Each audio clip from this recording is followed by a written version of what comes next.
Si Dieu va pour lui, celui ça sera prions au nom de Jésus.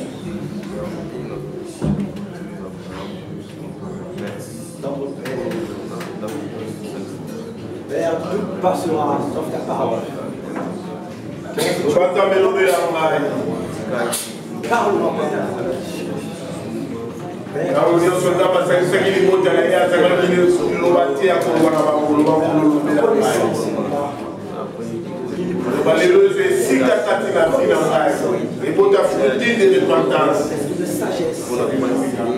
l'esprit de connaissance, de révélation, manifesté dans la bouche de ton serviteur. Père Dieu, moi ton serviteur. Papa, sorti sa bouche, sa langue, soit un canal utilisé. Merci Seigneur Jésus. Merci Seigneur Jésus. Amen. Amen. Quand nous avons notre pasteur, je vais vous demander ce qu'on a besoin de.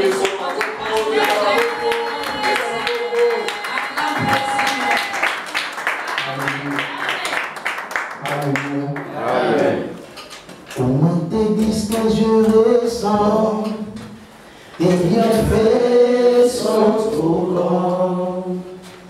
Ils font de mon âme couler là, qui traduisent mes silences. Comment tes disques je ressens, tes bienfaits sont trop grands. Ils font de mon âme couler là, qui traduisent mes silences. Que ma vie soit une fleur, un parfum pour toi, Seigneur. Que ma vie soit une fleur, un parfum de bonne odeur. Devant toi je me réponds, fais de moi ce que tu voudras. Devant toi je me réponds, fais de moi ce que tu voudras. Comme agir devant les portiers, donnez-moi la forme qui te plaît. Fais toutes choses à ton temps, je serai toujours confiant. Ô Seigneur, conserve mes voies, garde-moi près de ta gloire. Je voudrais habiter chez toi tous les jours ici-bas. Que ma vie soit une fleur, un parfum pour toi, Seigneur. Que ma vie soit une fleur, un parfum de bonne odeur.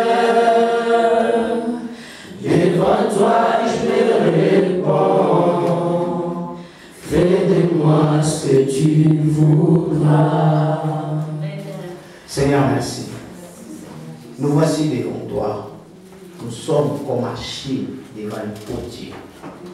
Ce que nous voulons, c'est juste de nous faire selon ta volonté. Laisse que ta volonté, Seigneur, soit l'accomplissement de tes promesses dans nos vies. Papa, ces instants, nous les recommandons entre tes saintes mains. Nous voulons écouter ta parole. Seigneur, ta parole est la seule garantie de nos vies. Ta parole est la seule assurance de la vie de chacun de nous. Amen. Papa, ce peuple t'appartient, cette église t'appartient, et nous sommes venus à ta rencontre. Sois avec nous et opère les miracles à toutes personnes qui ont des problèmes, à toute personne affaiblie. Jésus, tu restes notre Seigneur à jamais. Acclame plus fort que le Seigneur. Amen. Que le Seigneur vous bénisse abondamment. Amen. Je dis merci à Dieu parce que celui qui nous a donné le souffle de vie, celui qui a permis que nous soyons présentement enseignés. Avant de commencer, je voulais attribuer la salutation de notre papa à tous les fidèles. Il est parmi nous en esprit. Il est absent physiquement. Mais bientôt il sera présent. Amen. Là, tu es en voyage, toujours dans la mission du service de Dieu. Alors, j'aimerais dire à l'église, nous devons vraiment se préparer. L'heure est arrivée où les docteurs ne restera pas simplement l'enseignant de cette église, mais seulement si l'enseignant comme habitude ailleurs. Donc, tu dois vraiment s'habituer. Il faut vraiment aimer ça. N'y a pas été. Ne sois pas infidèle Dieu. Mais sois les fidèles de Jésus-Christ. Amen. Que ta foi soit basée sur Jésus-Christ. C'est alors que tu verras les miracles. Amen. Merci aussi à toute l'église. Merci aussi à tous les serviteurs de Dieu. Donc nous travaillons ensemble avec vous. Amen. Je ne serai pas vraiment trop rapide. Vite l'interprète, déjà sa voix n'est pas bonne. Amen. Mais donne-moi l'attentif. Sois attentif. Aussi, ne dormez pas. S'il vous plaît, ne dormez pas. Parce que je ne dois pas beaucoup crier. Je veux que tu puisses me donner ton attention. Amen. Alors, notre thème de cet après-midi est les secrets approfondis de la réussite.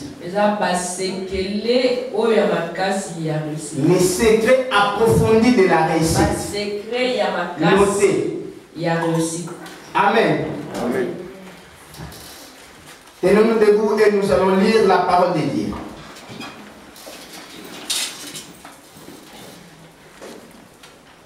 Nous lisons dans le livre des 2 Chroniques. Ça, c'est notre premier chapitre. 2 Chroniques, chapitre 20.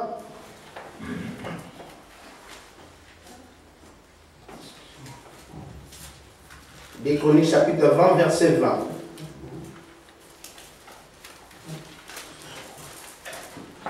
Deux Chroniques, chapitre 20, verset 20. Nous lisons au nom du Seigneur. Amen. Le lendemain, ils se mirent en marche de grand matin pour le désert de Tékoa. À l'heure de Pâques, Josaphat se présenta et dit: Écoutez-moi, Juda et habitants de Jérusalem. Confiez-vous en l'Éternel votre Dieu, et vous serez affermis. Confiez-vous en ses prophètes et vous réussirez. Parole du Seigneur. Amen. Nous pouvons nous asseoir. Dans ce verset, on nous dit, c'est Josaphat, le roi d'Israël. C'est lui qui parle. Dans une nation, si les présidents ou les autorités craignent Dieu, il y a la réussite. Ce roi Josaphat, avec les peuples d'Israël, devait faire un défi devant ses ennemis. Alors, ils étaient troublés. Mais Josaphat, après avoir rencontré l'homme de Dieu, Josaphat s'est rentré à son peuple. Et il a dit au peuple: confiez-vous à Dieu et vous serez affermis. Et confiez-vous aux prophètes, vous réussissez.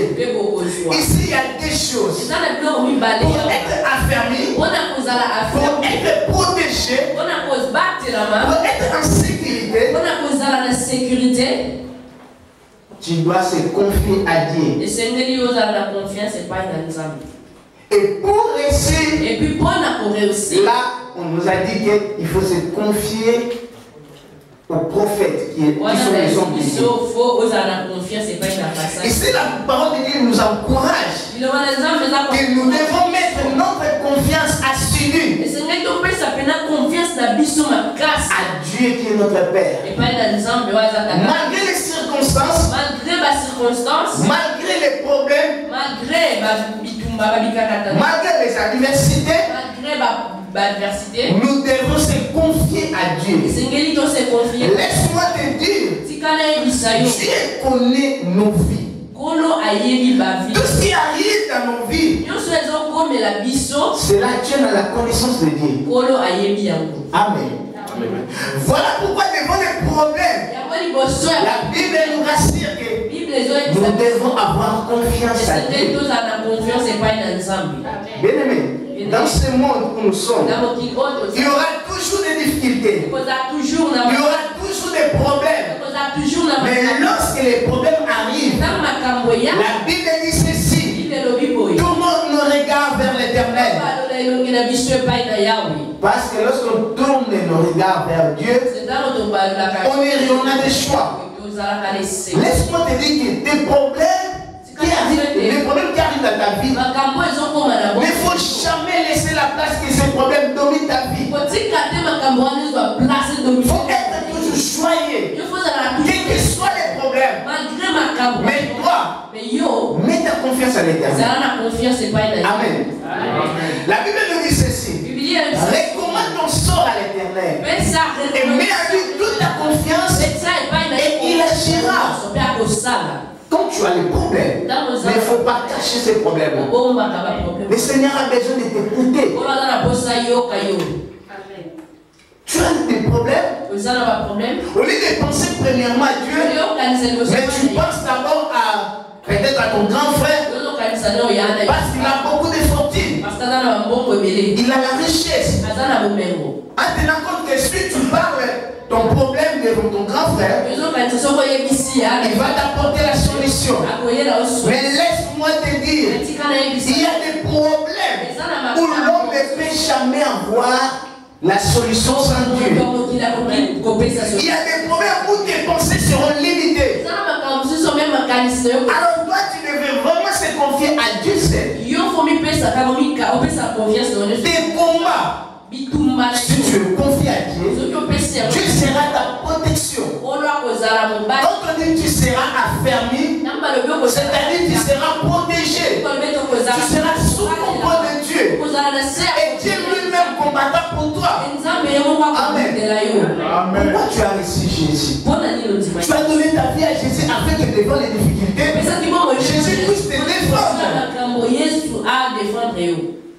Je vais donner un témoignage d'une personne. Il y avait un homme. Cet homme-là, un jour il était dans sa maison. Du coup, il a entendu quelqu'un toquer dans sa porte. Il est allé vers la porte. La personne l'a dit: est-ce que tu peux me donner l'espace dans ta maison? Il a dit: mais il y a plein de chambres ici. Viens, je te donne cette chambre. À partir d'aujourd'hui, cette chambre t'appartient. Et la personne est entrée dans cette chambre. Lui ne savait pas que la personne c'était Jésus. Il a donné la chambre à cette personne. Or, cet homme, chaque nuit, était menacé par l'ennemi. L'ennemi venait pour lui combattre. Quand l'ennemi vient pour l'attaquer, parfois il part pour ouvrir la porte. En ouvrant la porte, directement l'ennemi commence à le tabasser. Pendant toute la nuit, l'ennemi va le tabasser, il va le laisser demi-mort. Dans l'entretemps, la personne qu'il avait invitée dans sa maison est toujours là dans la chambre. Le matin parfaitement. Mais comment? Tu n'avais pas entendu les choses. Tu n'avais pas entendu le coup là qui s'est passé ici. La personne a dit: oui, j'entendais lorsque vous vous battez avec cette personne. Mais pourquoi tu n'étais pas venu sortir pour m'aider? Il a dit: mais comment je peux venir? Toi tu m'avais donné que la chambre. Alors par respect, je suis resté toujours dans la chambre. Il a dit: ah, c'est vrai. Bon, maintenant, je te donne aussi les salons. Comme d'habitude, cet ennemi est venu. L'ennemi est venu, il a commencé à à le battre comme d'habitude. Ils ont combattu pendant toute la nuit. Et le matin, la personne est venue encore demander à cet invité. Comment? Tu n'avais pas entendu toujours les combats? Mais j'ai entendu. J'ai de même de qui là? Mais pourquoi tu n'étais pas venu à moi? Là, il dit, mais je ne suis pas venu pour t'aider. Parce que tu m'as donné que la chambre est sale. Mais c'est comme ça. D'accord. Prenez encore toutes les chambres. La nuit, comme d'habitude, cette personne est venue encore. Ils ont combattu. Et après, la personne est partie. Il a dit, mais monsieur, tu es méchant. À chaque fois, moi, je t'ai donné toutes les chambres. La salon. Mais pendant les combats, tu croises les bras. Tu ne viens pas à mon assistance. Mais non, tu es comment? Il a dit, mais moi, j'ai son respect. Tu m'as donné toutes les chambres, les salons. Mais tu ne m'as pas donné les contrôles de toute la maison. Il a dit, moi, c'est comme ça. À partir d'aujourd'hui, prends tout ici. Mais moi, je t'appartiens. Il a dit, waouh, c'est ce que je m'attendais. Alors la nuit, comme d'habitude, si tu es venu, il commence à menacer la porte. Pendant qu'il menaçait, les propriétaires de la maison voulaient sortir. Cet invité a dit, mais tu vas, n'est-ce pas que tu m'avais donné tout cet endroit? Reste calme. Et cet ennemi continue toujours à menacer la porte. Et la personne qui m'avait invité, qui était Jésus, il partait maintenant à la porte. Quand il est venu à la porte, il a ouvert la porte. Et il me dit, non, c'est pas toi, c'est pas toi. Pourquoi? C'est parce que cet homme-là a donné maintenant toute la maison à la possession de Jésus. Et quand tu le laisses, Jésus puisse dominer ta vie. Quand l'ennemi viendra comme un frère, c'est l'esprit de l'ennemi qui est venu. Mais viens si tu as laissé déjà la place à Jésus. Quand tu vois que la chose ne marche pas, dis à lui, Jésus, ça ne me concerne même pas. C'est tes affaires. C'est ton nom qui sera invoqué. C'est ton nom. Ton nom sera vraiment, comment dirais-je, humilié. Les problèmes qui te dérangent, laisse ça entre les mains. La Bible dit, aie confiance à Dieu. Devant les difficultés, aie confiance à Dieu. Amen. Mais devant les problèmes, en ce qui concerne la bénédiction, là maintenant, ce n'est pas le problème de Dieu. Bien-aimé, je le dis et je le répète. Dieu est un Dieu des principes. Il établit un ordre. Lui-même, il respecte cet ordre qu'il a donné. Si dans sa parole, il a dit ceci, confiez-vous à l'Éternel et vous serez affermis. Et sa parole dit aussi, confiez-vous à ses serviteurs et vous serez bénis. Cela montre que, en ce qui concerne la bénédiction, ce n'est pas le problème de Dieu, mais c'est le problème de l'homme et les hommes de Dieu. Amen. Je voulais dire une chose. Le diable, il est malin. Il a la maîtrise de la Bible. Avant d'être Satan, il était l'ange de lumière. C'est-à-dire, il connaît la parole de Dieu. Il connaît aussi comment le ciel fonctionne. C'est pourquoi pour attraper un homme de Dieu, il attrape un enfant de Dieu à la lumière de la parole. Quand il est venu dans la vie de Jésus, pour le tenter, il avait utilisé les paroles bibliques. Parce qu'il sait bien comment fonctionne le royaume des cieux. Alors le diable le sait très bien que la bénédiction de l'homme, Dieu les a confiés entre ses hommes. Amen. C'est pourquoi il a dit, confiez-vous à Dieu, vous serez affermis. Mais à ces hommes, que non, pour que ces gens soient trompés et perdent leur bénédiction, il faut que, comme le diable, c'est un père de mensonges, il faut qu'il trompe les gens. Il faut que les hommes ne puissent pas avoir confiance aux hommes de Dieu. Or, quand tu as la confiance de Dieu, mais tu n'as pas la confiance de Dieu, vous êtes déjà séparé du principe de Dieu, n'est-ce pas? Parce que tu n'as pas respecté la parole de Dieu. Tu ne verras jamais Dieu venir à l'église assis ici, même si nous avons installé un bon trône ici pour que Dieu puisse m'asseoir. Il ne viendra pas. Mais pourquoi tu viens à l'église? Tu viens à l'église pour écouter la parole de Dieu. Alors, cette parole sortira de la bouche de Dieu, de la bouche des hommes de Dieu. Maintenant, comment tu as la confiance de Dieu? Tu as la confiance de la parole de Dieu, mais tu n'as pas la confiance aux hommes de Dieu. C'est ce que le diable fait. Pour que les gens soient échappés de la bénédiction. Dans la Bible, nous allons voir des gens qui avaient placé leur confiance, non pas seulement à Dieu, mais aussi aux hommes de Dieu. Nous allons lire vraiment un autre texte. Ça va nous aider à comprendre. Nous allons lire dans le livre de 2 Rois chapitre 7, verset 1 à 20. Verset 1 à 20. 2 Rois chapitre 7, 2 Rois 7, 1 à 20. 1 à 20. 2 Rois chapitre 7, verset 1 à 20. Oui. Je lis au nom du Seigneur. Amen. Élisée dit, écoutez la parole de l'Éternel. Ainsi parle l'Éternel.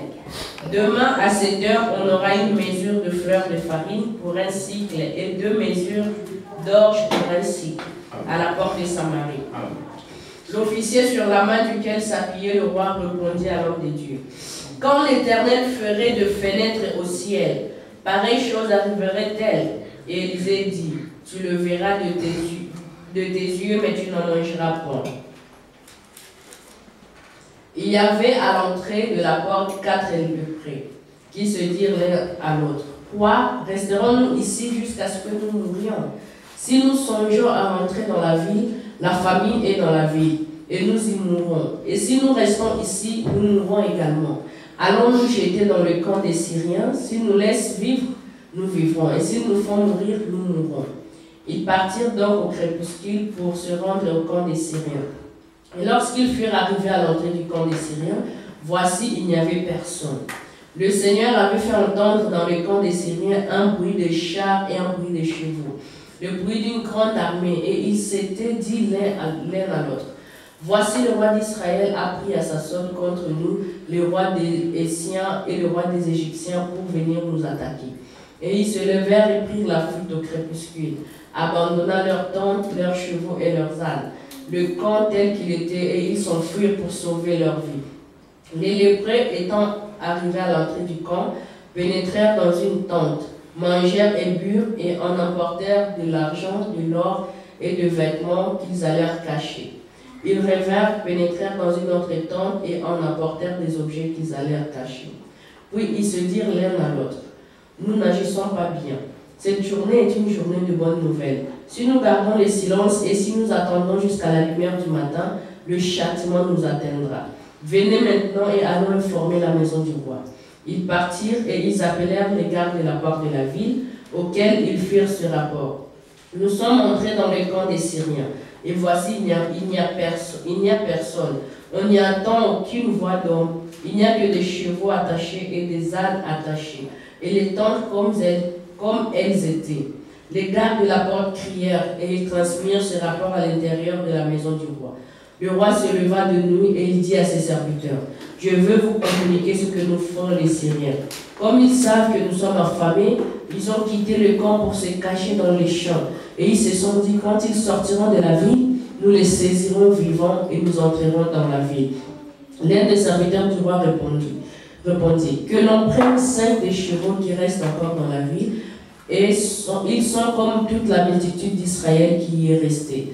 Ils sont comme toute la multitude d'Israël qui dépérit, et envoyons voir ce qui se passe. On prit 2 chars avec les chevaux, et le roi envoya des messagers sur les traces de l'armée des Syriens, en disant, allez et voyez. Ils allèrent après eux jusqu'au Jourdain. Et voici, toute la route était pleine de vêtements et d'objets que les Syriens avaient jetés dans leur précipitation. Les messagers revinrent et le rapportèrent au roi. Le peuple sortit et pilla les camps des Syriens. Et l'on eut une mesure de fleurs de farine pour un cycle et 2 mesures d'orge pour un cycle selon la parole de l'Éternel. Le roi avait remis la garde de la porte à l'officier sur la main duquel il s'appuyait. Mais cet officier fut écrasé à la porte par le peuple et il mourut, selon la parole qu'avait prononcée l'homme de Dieu quand le roi était descendu vers lui. L'homme de Dieu avait dit alors au roi, on aura 2 mesures d'orge pour un cycle et une mesure de fleurs de farine pour un cycle, demain à 7 heures à la porte de Samarie. Et l'officier avait répondu à l'homme de Dieu, quand l'Éternel ferait de fenêtres au ciel, pareille chose arriverait-elle? Et Élisée avait dit, tu le verras de tes yeux, mais tu n'en mangeras point. C'est en effet ce qui lui arriva. Il fut écrasé à la porte par les peuples et il mourut. Amen. Amen, Pépé Dédié.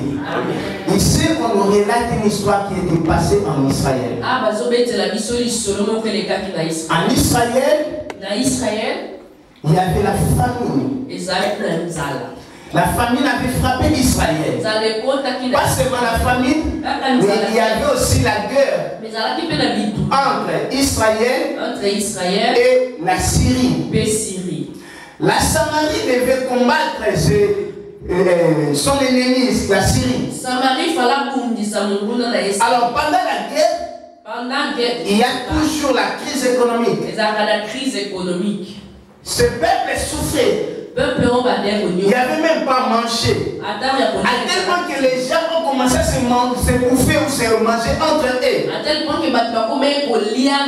Alors lorsque le roi a entendu cette histoire, il a fait l'appel à Élisée.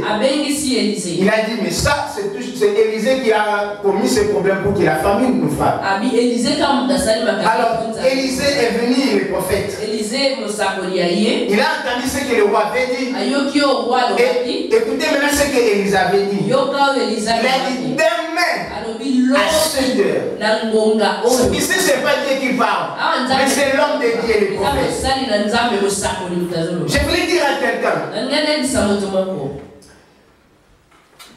au travers de l'homme de Dieu, Dieu peut changer la situation. Dieu peut changer les problèmes qui dérangent même la nation.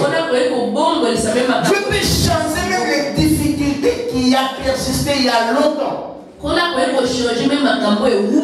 Élisée a dit, demain à 7 heures, si vous achetez le pain à 10 euros, demain vous allez l'acheter à 2 centimes. Si vous achetez 2 centimes, soit le semoule, avec 7 euros, demain vous allez l'acheter à 0,50 euros. Il y avait un homme qui travaillait à la porte du roi. Cet homme l'a dit, même si Dieu a ouvert les cieux ou les fenêtres du ciel, cela n'arrivera pas. Regarde cet homme. L'homme de Dieu a parlé, mais lui, il est venu s'opposer contre la parole qui était sortie de la bouche de l'homme. La Bible dit ceci, Dieu est derrière les paroles de ses serviteurs pour l'accomplir.